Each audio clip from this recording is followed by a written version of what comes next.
southeastern Pennsylvania, northwestern Monroe County, and northeastern Pennsylvania until 8:15 p.m.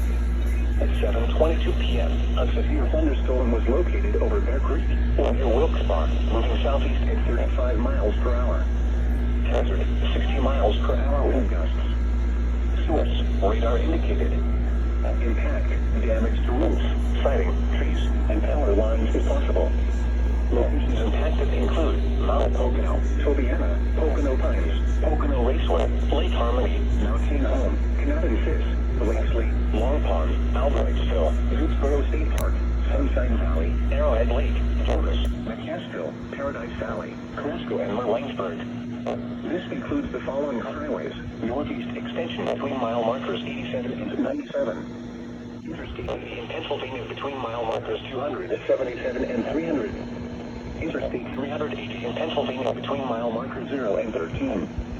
For your protection, move to an interior room on the lowest floor of a building.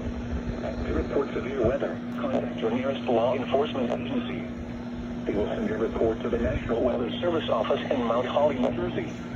Repeating, a severe thunderstorm warning has been issued until 8:15 p.m. for the following counties in Pennsylvania: Carbon and Monroe.